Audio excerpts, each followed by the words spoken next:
Hi fashionista, welcome back to my channel. Today I'm going to be showing you how to draft and cut an asymmetric yoke with fullness, emphasizing the use of slash and spread technique. If you're new to this channel, please like, share, subscribe, and stay tuned for the video tutorial after this demo.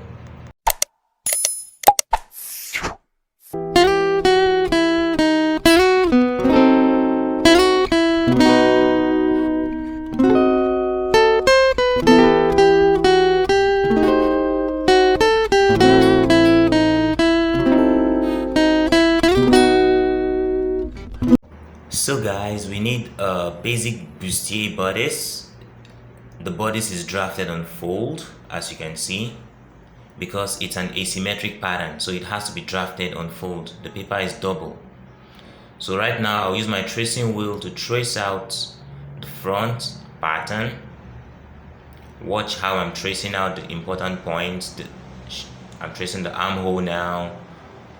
This is the neck style line, the bustier dot. Okay, so right now I've traced out, I've even drawn the markings, and the back I'll just cut out the neckline. So moving to the front bustier bodice, the style line is going to start from somewhere here and terminate here on the armhole. So you have the option of using a ruler to connect the points, although I'm not going to be doing that. You can also use your hip curve so that you have a slightly curved style line. So that's what I'm doing. I'll blend that curve to the chest line from left to right. So that is my yoke style line. It's asymmetrical. That's why you always draft your pattern on fold. So I'm going to cut following that style line. So your style line doesn't have to come from the left to right like you are seeing on the screen. Yours can come from the right to the left. It depends on you. Okay, so I'm going to put this aside and focus on the yoke. So right now I'll be drawing slash lines on my yoke. You can draw as many slash lines as you want. You can also draw them randomly. I'm drawing mine randomly. I'm not really following any measurement to space them out. But most importantly, you can see that center front fold. You can see I also made it a slash line. It's very important. The center front fold must be a slash line. So I'm numbering the sections. I'm also going to point my grain line upwards as indicated by the arrows. So when I cut out, I know which part belongs to which part. So watch me slash.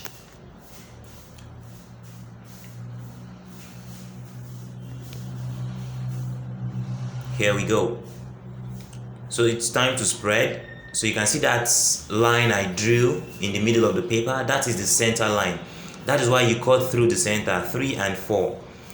So we're going to align 3 and 4, which is the center. I'm spreading with about 2 inches on each side. Okay, so that width in the center front is about 4 inches.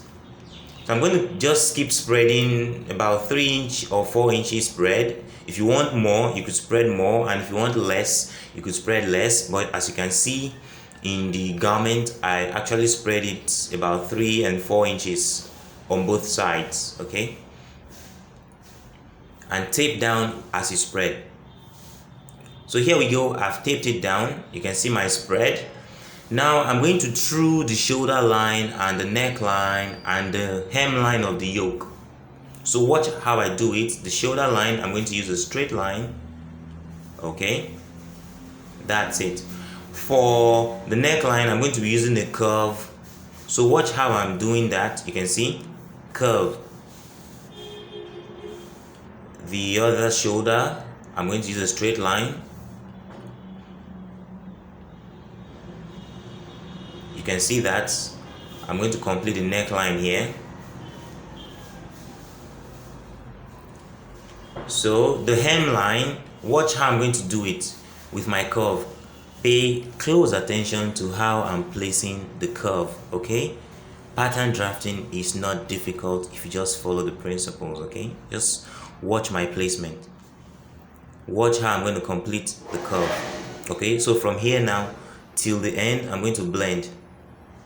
You see, that was easy. You could watch it over and over again. So right now, I just remembered I was supposed to trace out the original yoke for the lining. So just watch how I'm going to cut out now.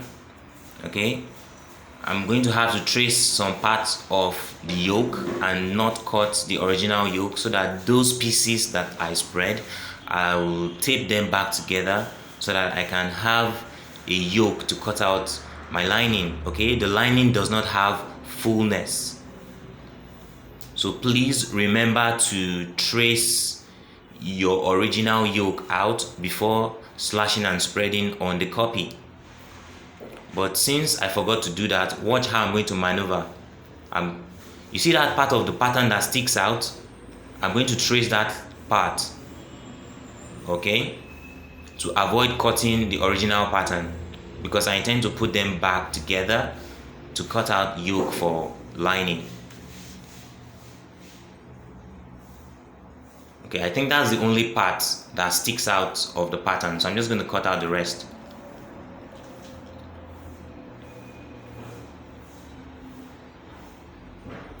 So I'm cutting the right shoulder now, and then I'll complete cutting out the neckline.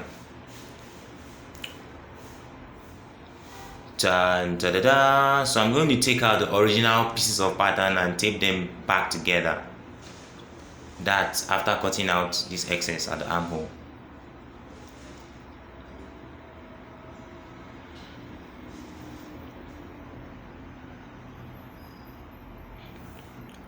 Okay, so this is the yoke with fullness, which is going to be cut on fabric, and then this is the lining.